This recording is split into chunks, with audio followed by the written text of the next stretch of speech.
महाविद्यालय आणि ग्रामपंचायत खंदारबन जवळा यांच्या संयुक्त विद्यमाने होणारा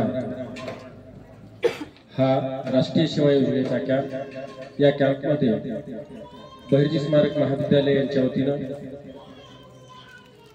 मोबाईलचे अतिक्रमण आणि हरवलेले बालपण या चालू विषयावर आपलं महाविद्यालय पथनाट्य सादर करणार आहे।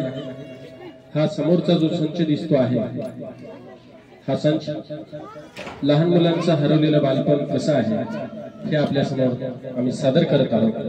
बहिर्जी स्मारक महाविद्यालय राष्ट्रीय सेवा योजना वसमत।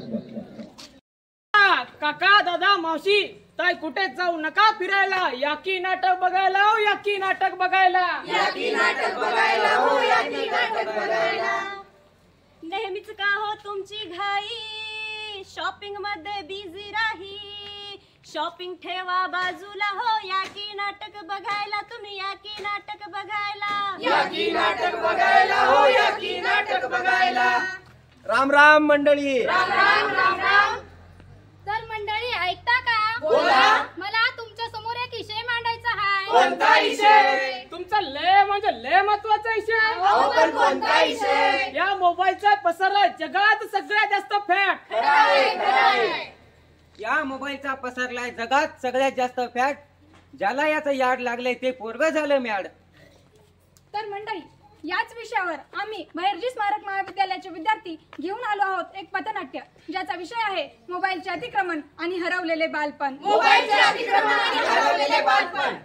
बघा रे बघा, नाटक बघा, बघा रे बघा, नाटक बघा, काकांनी बघा, नाटक बघा, काकूंनी बघा, नाटक बघा, मामांनी बघा, नाटक बघा, मामींनी बघा, नाटक बघा, दादाने बघा, नाटक बघा, ताईने बघा, नाटक बघा, बघा रे बघा, नाटक बघा, सगळ्यांनीच बघा, नाटक बघा।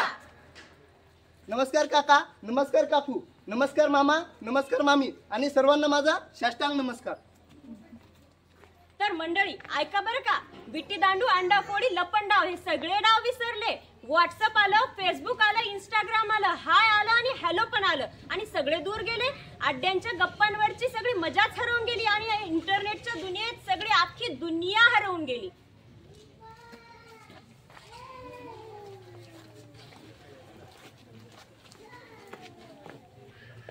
अरे आईचं पत्र हरवलं, आम्हाला नाही सापडलं, आईचं पत्र हरवलं, आम्हाला नाही सापडलं, आईचं पत्र हरवलं, आम्हाला नाही सापडलं, आईचं पत्र हरवलं। आपल्या बालपणामध्ये किती रममाण झाले आहेत। कुणी आपली कपडे खेळत आहे, चिवडे उडे, कुणी खेळत आहे, कावळा कुणी उडे, पाण्यात खेळत आहे, तर कुणी आकाशामध्ये उडे, उडत आहे। म्हैस उडे, आम्हाला आमच्या हवेमध्ये बाजून पर्यटक आहे, आम्हाला मोकळं आकाश हवं आहे, आम्हाला मोकळं आकाश हवं आहे। तर बघितलं का मंडळी, आताची ही मुलं सोशल मीडियाच्या किती आहारी गेले आहेत। तो कोणी सेल्फी काढत आहे तर कोणी इंस्टाग्राम बघत आहे। एवढेच नाही तर पबजी पण खेळत आहे आणि आज याच मोबाईल मुळे आताच्या मुलांचे बालपण हरवलेले आहे। मम्मी सोड ना ग तो मोबाईल, माझ्याशी बोल ना थोडा वेळ। चल ना आपण बागेमध्ये खेळायला जाऊ। पप्पा तुम्ही हा मोबाईल घेऊन ऑफिसला जा। देवा मला पुढच्या जन्मामध्ये मोबाईल व्हायचा आहे, कारण मला माझ्या मम्मी पप्पा सोबत राहायचं आहे। मोबाईलच्या वापराला घाला आळा, रस्त्यावरचे अपघात टाळा, मोबाईलच्या वापराला घाला आळा, रस्त्यावरचे अपघात टाळा, मोबाईलच्या वापराला घाला आळा, रस्त्यावरचे अपघात टाळा।